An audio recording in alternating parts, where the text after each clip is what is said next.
오늘 우리에게 주시는 하나님의 말씀은 데살로니가 전서 1장 1절 말씀입니다. 바울과 실로아노와 디모데는 하나님 아버지와 주 예수 그리스도 안에 있는 데살로니가인의 교회에 편지하노니 은혜와 평강이 너희에게 있을지어다. 아멘. 데살로니가에 보내는 편지라는 제목으로 오늘 말씀 함께 묵상하겠습니다. 오늘부터는 데살로니가 전서를 함께 살펴보려고 합니다. 우리가 지금까지 사도행전을 함께 그 여정을 따라가며 살펴봤습니다. 그리고 우리에게는 그 바울이 각 교회에 보내는 편지를 가지고 있습니다. 바울 서신이 바로 신약 성경의 절반을 차지하고 있습니다. 이제 그 각 서신들을 우리가 이제 사도행전을 함께 다시 한번 생각해 보면서 그 여정들을 따라가 보면서 각 교회들에게 보내는 편지들을 살펴보려고 합니다. 데살로니가 전서는 바울이 쓴 가장 첫 번째 편지라고 알려져 있습니다. 시기상으로 보면요. 그렇게 보는 이유는 바울이 2차 선교 여행 중에 쓴 편지였기 때문입니다.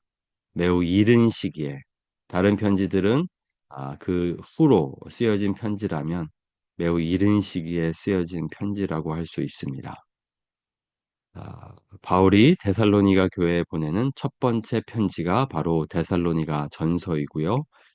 두 번째 편지가 데살로니가 후서입니다. 아, 여기 1장 1절에 누가 어디에 보내는 편지인지를 잘 밝혀주고 있습니다. 바울과 실로아노와 디모데가 쓴 편지입니다. 여기 실로아노는 신라입니다. 2차 선교 여행에 함께했던 신라, 그리고 디모데, 그렇게 함께 바울이 이 편지를 쓰고 있고, 데살로니가인의 교회에 편지하노니 데살로니가 교회에 편지를 쓰고 있습니다.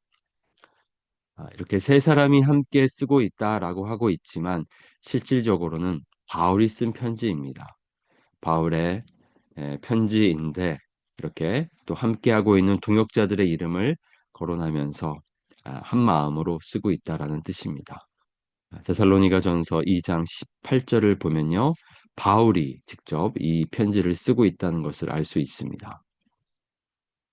이것은 바울이 고린도에 있을 때 데살로니가에 보내는 편지라는 것을 알 수 있는데요. 그것을 우리가 또 확인해 볼 수 있습니다. 우리가 그렇기 때문에 이 데살로니가 교회가 어떤 교회인지를 잘 알면 이 편지를, 이 데살로니가 전서를 더 잘 이해할 수 있습니다. 바울이 어떻게 개척한 교회였는지, 어떤 상황 속에서 개척한 교회였는지를 우리는 사도행전을 통해서 확인할 수 있습니다. 2차 선교 여행 중에 바울은 아시아에서 복음을 전하고 싶었는데 성령이 그 길을 막았습니다. 그러면서 바울에게 환상을 보게 하셨는데요. 바로 마게도냐의 인이 찾아와서 나를 도우라라는 환상이었습니다. 그러면서 바울의 이 선교 여정은 새롭게 펼쳐집니다. 아시아가 아닌 마게도냐 선교가 시작됩니다. 그래서 첫 번째로 간 곳은 빌립보였습니다. 빌립보 선교를 통해서 빌립보 교회가 세워지고 그런데 그곳에서 이제 떠나서 새롭게 간 곳은 데살로니가였습니다. 사도행전 17장 1절, 2절을 보면요. 그들이 암비볼리와 아볼로니아로 다녀가 데살로니가에 이르니 거기 유대인의 회당에 해당이 있는지라. 그렇게 하나님께서 인도하시는 대로 간 곳이 데살로니가였습니다. 빌립보를 떠나서 데살로니가에 이르렀는데 그곳에 회당이 있어서 그곳에서 복음을 전했습니다. 그리고 시간을 보니까요. 여기 새 안식일 동안 강론했다라고 하고 있습니다. 그러니까 이것을 종합해 보면 바울이 2차 선교 여행 중에 개척한 교회가 데살로니가 교회라는 것을 알 수 있고요. 그곳에 적어도 3주 이상 머물렀다는 것을 우리가 확인할 수 있습니다. 그런데 이곳에서 무슨 일이 일어납니까? 복음을 그렇게 3주 이상 전한 후에 놀라운 열매를 맺습니다. 경건한 헬라인의 큰 무리가 예수님을 믿었고요. 적지 않은 귀부인, 유력한 그렇게 영향력 있는 사람들이 또 예수님을 믿었습니다. 바울과 신라를 따랐습니다. 그런데 이것을 보고 유대인들이 시기하여서 분노하여서 이제 어떤 불량한 사람들을 데리고 와서 공격하게 됩니다. 야손이라는 사람이 이 바울 선교팀을 섬기고 있었습니다. 그러니까 그 소식을 듣고 야손의 집에 침입하였는데 이 일을 사람들이 이 선교팀은 보호하게 됩니다. 그러면서 밤에 이제 바울과 실라를 다른 곳으로 베레아로 보내게 됩니다. 그러니까 많은 열매들을 맺었는데 대부분의 사람들은 다 이방인들이었습니다. 경건한 이방인들이 그 유대인의 회당에 있었습니다.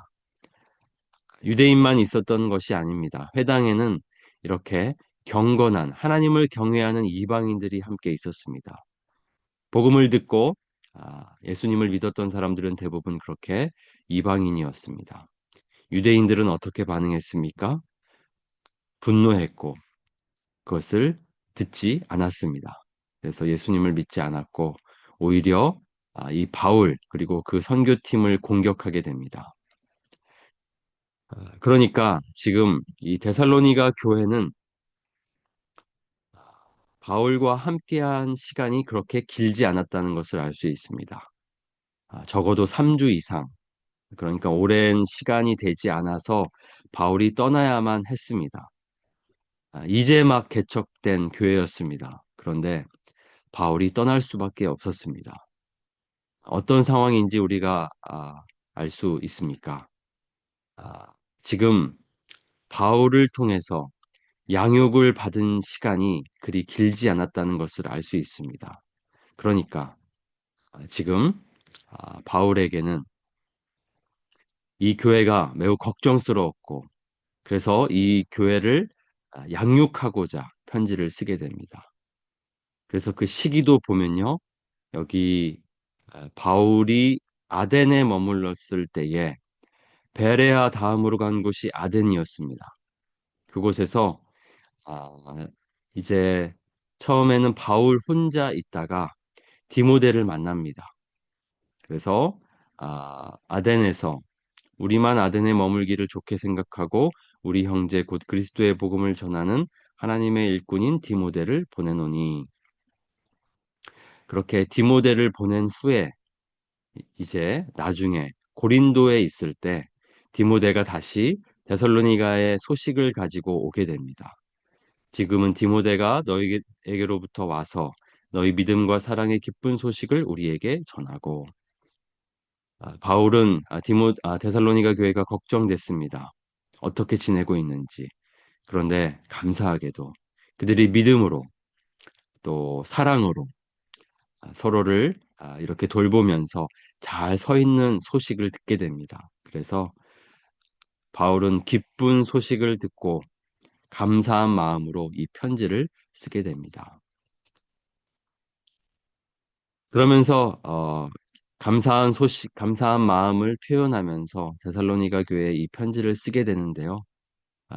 궁극적으로는 이 편지의 목적은 그들을 세워주기 위해서입니다. 바울이 공격을 받고 핍박을 당했던 것처럼 지금 데살로니가 교회도 환란을 당하는 중이었습니다. 유대인들이 가만히 있지를 않았습니다. 그래서 이 교회를 공격하고 있었는데 이 교회가 그 환난 가운데에서도 말씀을 받은 것을 잘 지키고 또 다른 이들에게 본이 될 만큼 굳센 믿음 가운데 서 있었습니다. 그럼에도 여전히 그들에게는 부족한 것이 많았습니다. 3주라는 시간이 얼마나 짧습니까? 아무리 하루 종일 바울을 통해 말씀을 들었어도 부족했습니다. 그렇기 때문에 그 어린 교회를 위해서 핍박, 핍박 속에 있는 어린 교회를 위해서 바울은 그들을 돕고자 이 편지를 쓰게 됩니다. 그래서 데살로니가전서 3장 10절을 보면요.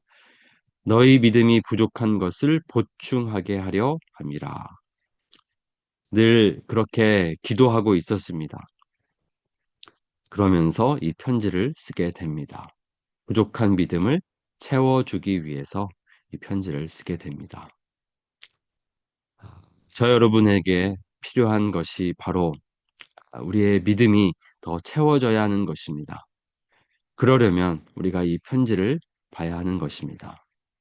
바울이 믿음이 부족한 교회를 채워주기 위해서 쓴 편지, 이 데살로니가 전서를 우리가 함께 보면서 우리의 믿음이 더 채워지기를 원합니다. 우리의 연약한 믿음이 더 굳세게 세워지기를 원합니다. 하나님께서 이 편지를 통해서 그렇게 은혜 주실 줄 믿습니다. 앞으로 이 편지를 함께 살펴보면서 우리의 믿음이 더 굳세게 세워지기를 원합니다.